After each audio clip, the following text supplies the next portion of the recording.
Well, howdy, folks. This is JP Wright. This is Away from Home TV. Well, I'm not at a terminal anymore, but I am in Cumberland, Maryland. Now, 2005, I got a locomotive engineer's license, and I got it in this town. Came here, spent 5 weeks, was one of the last classes to go through Cumberland, Maryland.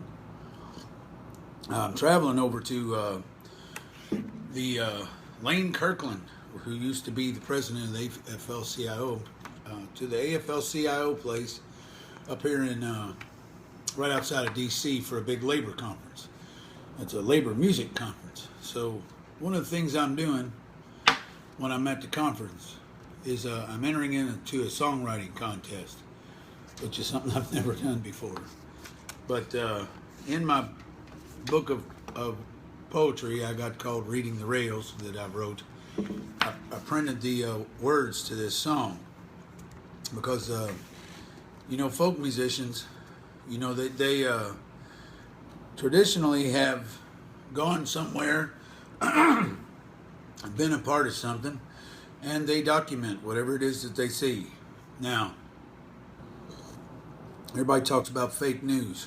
Well, you tell me if this is fake news or not, because that's what folk musicians do. They document the human condition that they're a part of, most likely, or that they see. And this is what I saw when I was at the railroad, and you tell me if it ain't. I wrote this the day CSX Transportation decided to close running trains in the Clinchfield Division. Now, I don't know if they actually stopped all trains or whatever, but they was talking about closing down the Clinchfield Division. The Clinchfield Division is where the Carter family comes from, and I love the Carter family, and I love Kentucky bluegrass. So as a folk musician, it made me think. And yes, railroaders, from my side, since I'm in a Holiday Inn, I had to get one of these. You know what I'm saying? Those who know. But anyway, as a folk musician, I thought to myself, the lonesome whistle is something that we own as railroad workers. It's our metaphor. We're the ones that created it. We know what that means. Poets, musicians, country musicians, they all use that metaphor for being lonesome. Well, if you ain't worked out on the railroad, you don't know nothing about being lonesome. Or at least that kind of lonesome. So y'all tell me if it's fake news or not. I wrote it for you guys.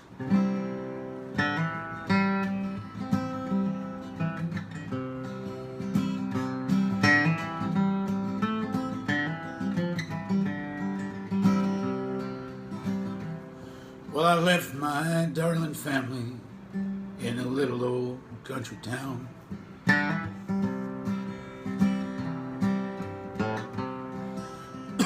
Chasing these trains all across the state.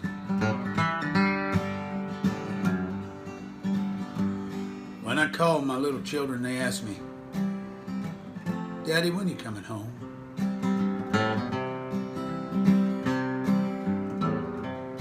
And I just don't know what to say. This railroad says I've got a train on my own dime for 30 days. Well, no one should be expected to work for free. And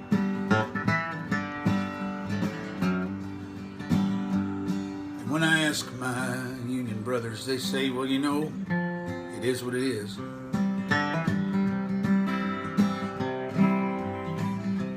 Now that we've got that southern system seniority, so I'm moving to the city to be employed or unemployed.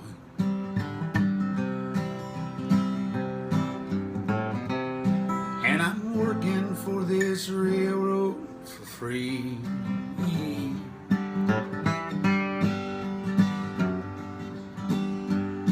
And I wonder how my kids are doing, wonder how my wife's holding up.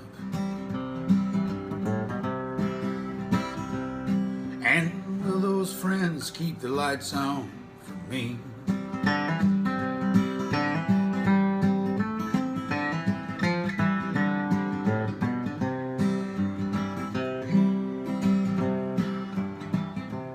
Well, they say coal, it keeps the lights on, but that can't pay my utility bills.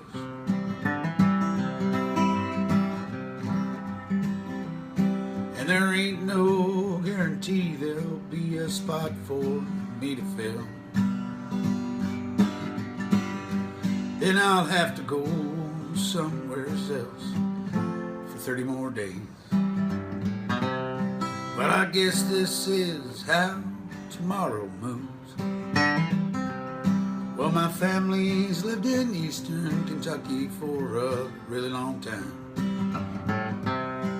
Well, working for that railroader down in some dark mine.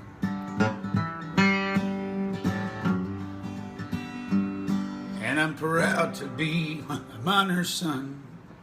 Never signed up for a life on the run. And I wonder where those friends of coal are now.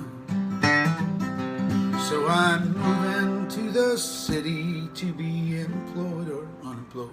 And I'm working for this railroad for free.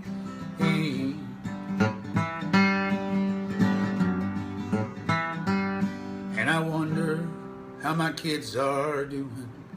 Wonder how my wife's holding up. And will those friends leave the lights on for me?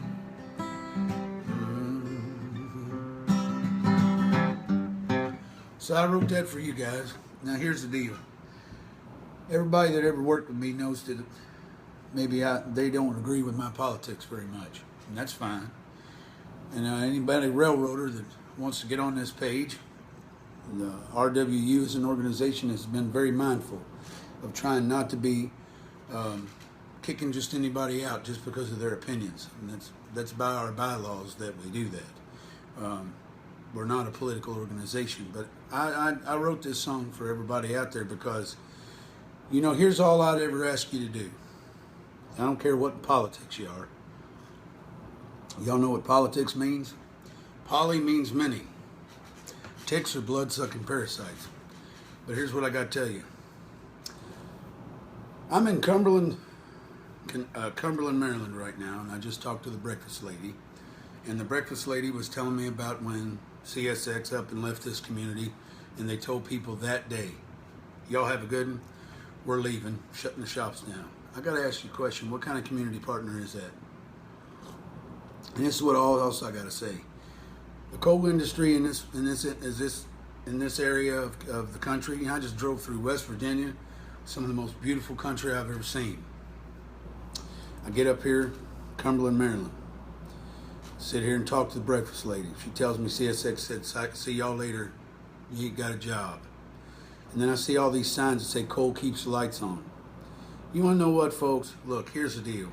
Can y'all just be reasonable for a second? That's an industry front. That's a corporate media billboard. Now, if you got Trump running around telling everybody that he doesn't trust mainstream media because it's corporate media or whatever, same shit. So here's what I got to say to the coal industry. If you really cared about the communities that were up here and your big buddy was CSX and North Fork Southern, when these people have to transfer or they have to move because of whatever y'all's problem is in Washington, D.C., don't go blaming it on people. Don't go blaming it on a president or blaming it on a political party or blaming it on whatever. I got a better idea. Why don't you pay your rainy day funds to the states as your excise taxes, and then instead of walking around to the back door and getting your coal subsidy checks, why don't you actually take the time to care about the communities that you did business in for decade after decade after decade, while you muddied up the water, messed up the ground, and now you go up now Ohio and you want to do fracking. So, brothers at the railroad, that song was written for you guys because that's exactly what I saw. I sit up on that train, one of you guys would get a phone call and it'd be your wife. And you know you got to work 12 freaking hours a day, then you got to work 70 hours a week, and then you got to drive 3 hours back down to Corbin or wherever it was you was going, Etowah, and then you're only going to see your kids for who knows how long. You're only going to get the chance to even maybe just pat your butt on the wife and say, how you doing? Ain't seen you all week. Oh, well, I got to go. And that's what hurt me. It's one of the reasons why I quit. I was sick of seeing that. And I ain't joking about that. It's just one of the reasons why I quit. I didn't really quit. I walked away. There's a big difference between quitting and walking away. I'm always going to be a railroader. It's in my blood. I can't help it. But here's the fact. I hope everybody's doing all right. Been calling some folks. Been playing some music. Trying to keep a connection with my old community, because really, y'all made me. I'll tell you what, I walked in that railroad in 2001. I walked in there different man. I came out the other side. I really feel like that the railroad kind of was like the military. I never did go to the military, but I tell you what, it's the same kind of camaraderie. I went through hell with some of you guys. Went through probably sitting on engines and sitting on trains and waiting on places, doing things, sitting around in some of the most uncomfortable situations I'd ever been in. 100 degrees, drinking water all damn day, hot as hell, no escape. Even going outside is terrible. So what do? You do the best you can.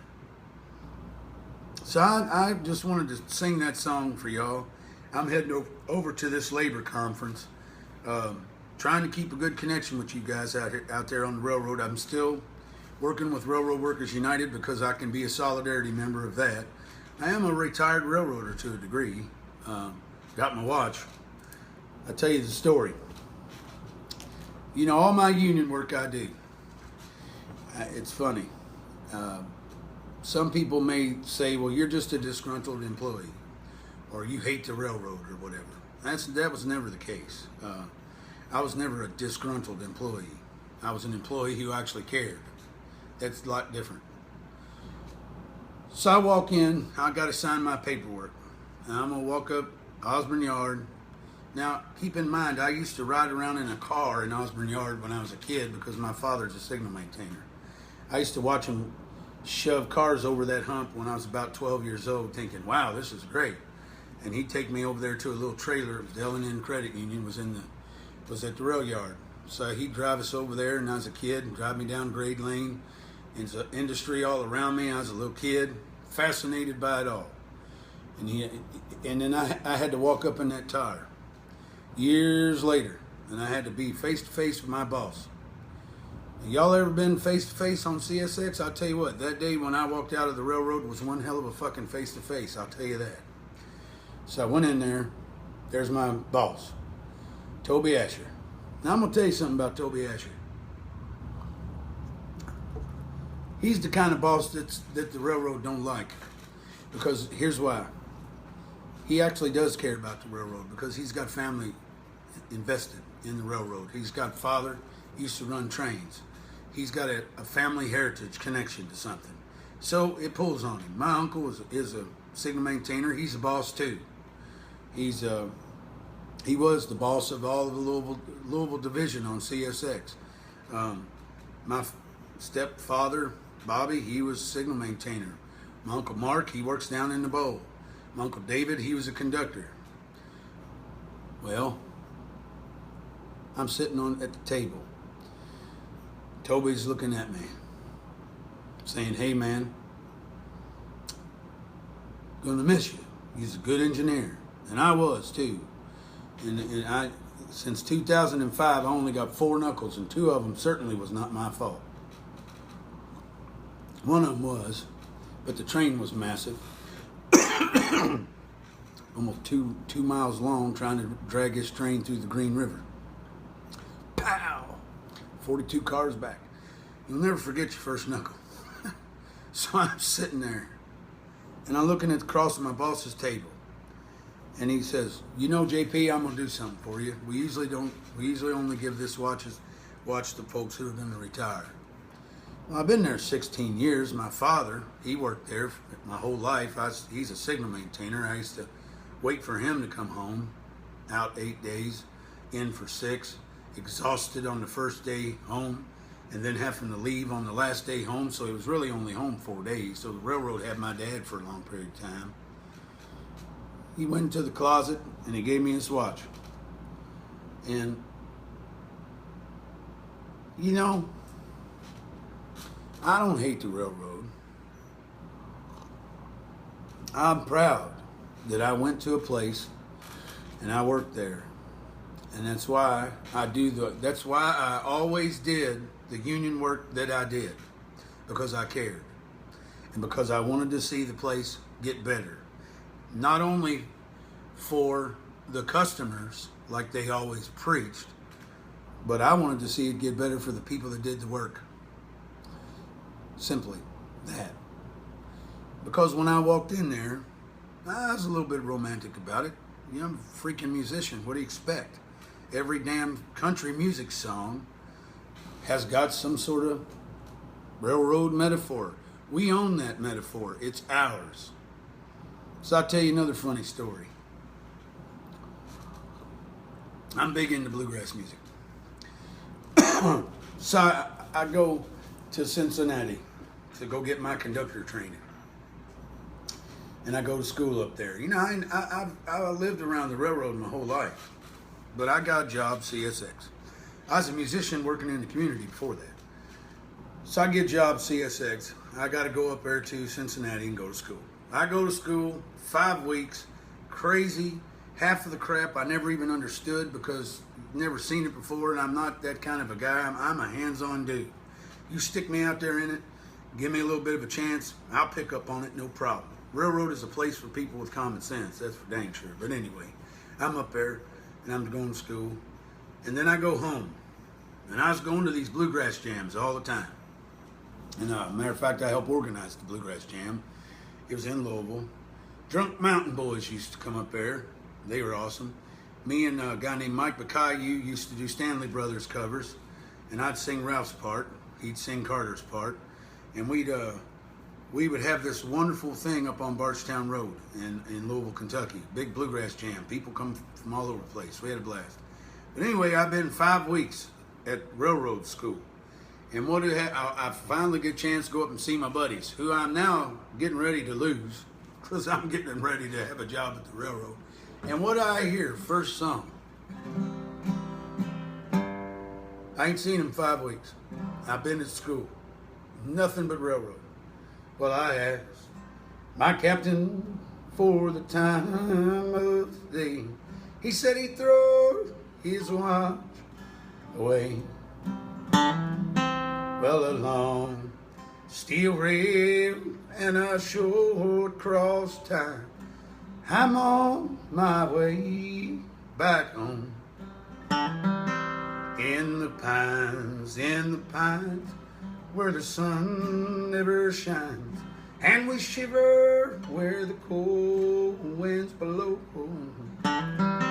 So I walk through the door, they're playing In the Pines, and they see me come in, and then they announce, here's the new railroader. And I told them, I said, can we play some music tonight that doesn't have anything to do with the railroad?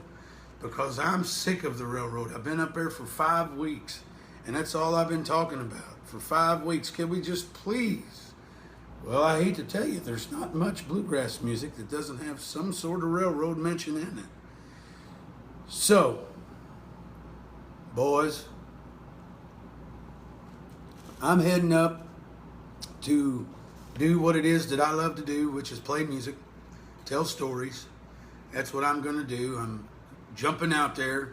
I quit the railroad to go back to doing what I used to do, which was be an educator with a passion for music. Still going to be around.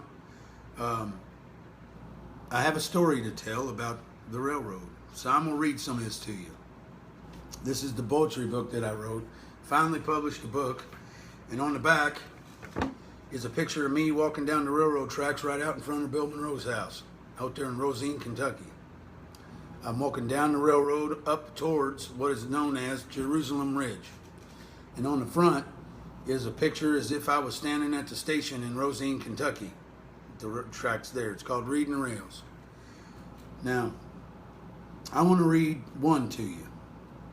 This is what it's called the Iron Road, a work in continuation. Now, I dedicate this to all of my buddies out there on the LOMS.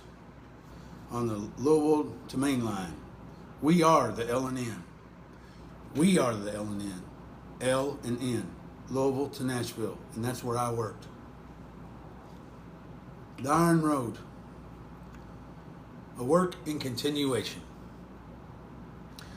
Through stratification of fog, 2 rails gliding southbound. Signal lights, green, yellow, red. The bright lights of many a small town. The lonesome orange glow of a streetlight on a barn is the only illumination to be seen. This end summer night, I am riding 8,800 horses to a town that made its fame branding music, pressing stereotypes, and making millions. First, to Shepherdsville and her wilderness road and gray slate knob that is being leveled by warehouses and stores. She made her profit from salt, dredged from Buffalo Trace, and boiled down from water, kiln after kiln.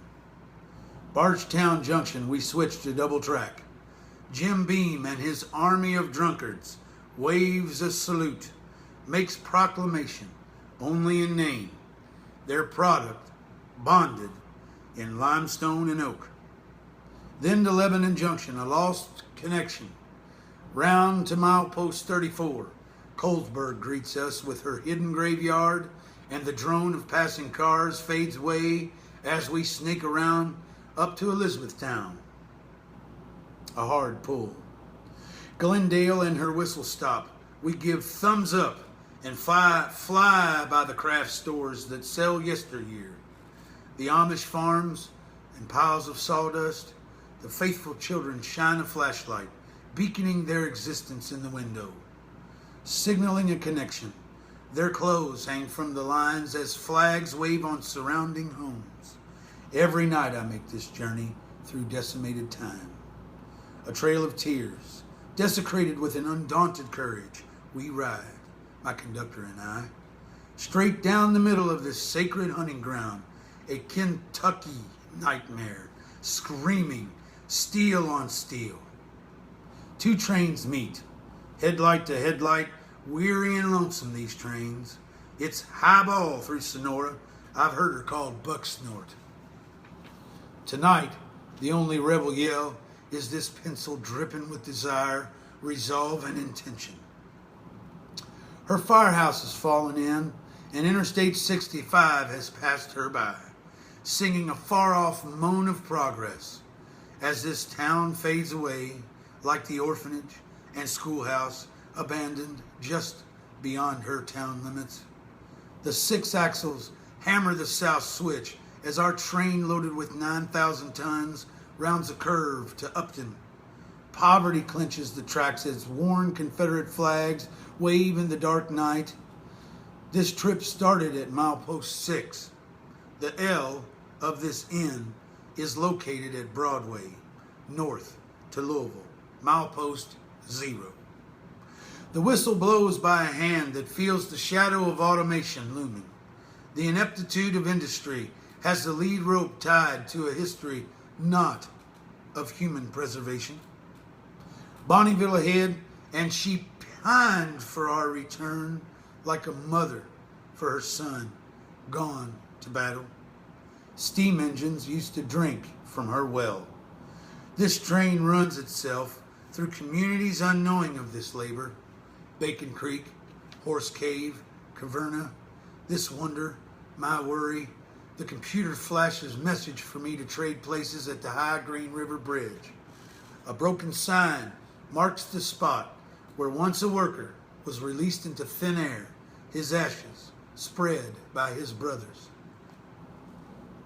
Confederate soldiers and a mangled old tree, sleeping and hidden by the thick air of night.